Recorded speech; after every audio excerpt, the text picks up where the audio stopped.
नमस्कार, मैं doctor Geetika Garg, Prime Health Care sector 27 Chandigarh में कंसल्टेंट फिजिशियन हूँ। जैसे कि आप सब लोग जानते हैं, 25 सितंबर को हम लोग वर्ल्ड लंग डे की तरह सेलिब्रेट कर रहे हैं। तो इसी अवसर पर मैं आज आपसे लंग्स की हेल्थ के बारे में कुछ टिप्स शेयर करना चाहती हूँ। जैसे कि आप जानते हैं कि एलर्जी आजकल बहुत कॉमन है, तो आइए आज मैं आपसे इसी की एलर्जी से बचने की क्या प्रिकॉशंस, क्या टिप्स हम लोग नॉर्मल रूटीन में यूज कर सकते हैं या इससे एलर्जी से हम लोग कैसे बच सकते हैं।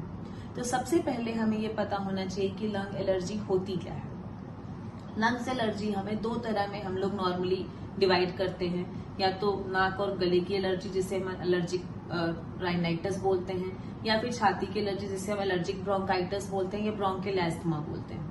तो एलर्जिक राइनाइटिस के क्या सिम्टम्स हैं, क्या हमें दिखता है चेंजेस हमारी बॉडी में जिसे हमें सोचना चाहिए कि हमें एलर्जी के सिम्टम्स आ रहे हैं। एलर्जिक राइनाइटिस में जैसे कि नाक, गले और आंखों में इचिंग होना, बहुत ज्यादा आपका रनी नोज हो जाना, छींके आना, ठीक है, थोड़ा सा आपको फीवरिश लगता है, बॉडी गिरी गिरी लगती है, तो ये चेंजेस आपको फील होंगे, ठीक है, जो कि मॉर्निंग में ज्यादा होंगे या फिर शाम को जब आप लेटते हो तब ज्यादा होते हैं। और एलर्जिक ब्रोंकाइटिस के क्या चेंजेस होते हैं जो आपको फील होंगे, जैसे कि आपको छाती की टाइटनेस फील होनी, ठीक है, सिक्रीशंस बढ़ जाना, जैसे आप बोलते हो कि मेरे को खांसी हो रही है, बलगम आ रही है, लेकिन वो बलगम क्या है, क्लियर बलगम आती है, ठीक है, आपको छाती में से सीटियों की आवाज आती है, हल्का हल्का बुखार लगता है, ठीक है, और शरीर टूटता जाता है। तो ये कुछ हमें लक्षण दिखते हैं कि हाँ जी, हम एलर्जी होने के चांसेस हैं। तो अब हमें ये जानना जरूरी है कि हम इस एलर्जी से कैसे बच सकते हैं, क्या हम अपने रूटीन में चेंजेस कर सकते हैं या कुछ चीजों का हमें ध्यान रखना चाहिए कि हम लोग इस एलर्जी से बच सके। सबसे पहले जैसे कि आजकल डस्ट बहुत ज्यादा है, पोल्यूशन, एयर पोल्यूशन बहुत ज्यादा है, तो जिसमें नॉर्मल मिड डे में या फिर आपका अर्ली इवनिंग में सबसे ज्यादा होता है, तो उस समय हम बोलते हैं कि खिड़कियां अपनी बंद रखें, अपनी जो चादर है, आपके कुशन्स हैं, आपके कमरे की सोफा है, उस चीज की डस्टिंग प्रॉपर होनी चाहिए। आपका जो बेड साइड है, आपका रूटीन का लाउंज है, नॉर्मली हम बोलते हैं कि उसको सूखे कपड़े से ना साफ करके आप उसको गीले डैम्प कपड़े से साफ करो ताकि मिट्टी उड़े ना। मिट्टी उड़ेगी तो आपको एलर्जी होने के चांसेस, आपके अंदर डस्ट पार्टिकल्स जाएंगे तो एलर्जी आएगी। अगर आप बाहर जा रहे हैं, बाहर से घर आ रहे हैं, वापिस आ रही हैं, अपने कपड़े चेंज करें, अपना हाथ मुंह अच्छे से धोएं, ठीक है। अगर आप डस्ट एरिया में है जहाँ पे मिट्टी है, अपना मास्क पहने। पार्क में जा रहे हैं तो आपको पोलन्स रहते हैं, आपको पता है कि आपको पोलन एलर्जी है, तो उस चीज को आप अवॉइड करें।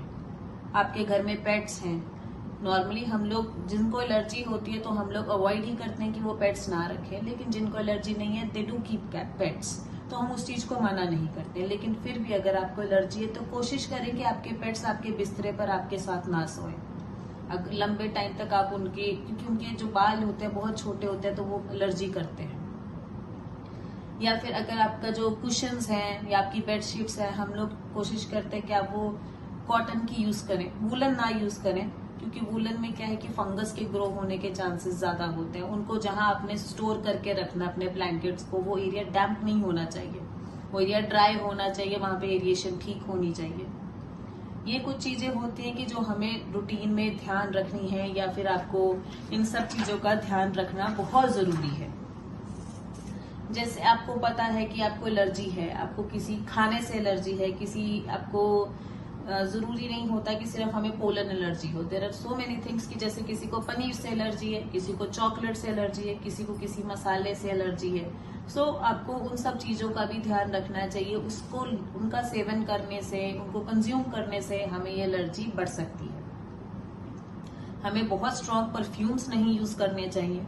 किसी किसी को बहुत स्ट्रॉन्ग परफ्यूम से स्नीजिंग होती है, उनकी मिस्ट से, उसकी फ्रेग्रेंस से आपका वो ट्रिगर हो जाती है एलर्जी, तो उससे आपको दिक्कत आती है, ठीक है। अपने कपड़ों को जब सुखाना है, कोशिश करें कि आप इंडोर ना, अंदर ना सुखाएं। इंडोर्स में मतलब अंदर ना सुखाएं, आप उनको बाहर धूप में सुखाएं, ताकि उनका डैम्पपन, उनमें जो सीलन है वो उनमें ट्रैप ना हो और वो अच्छे से सूखें।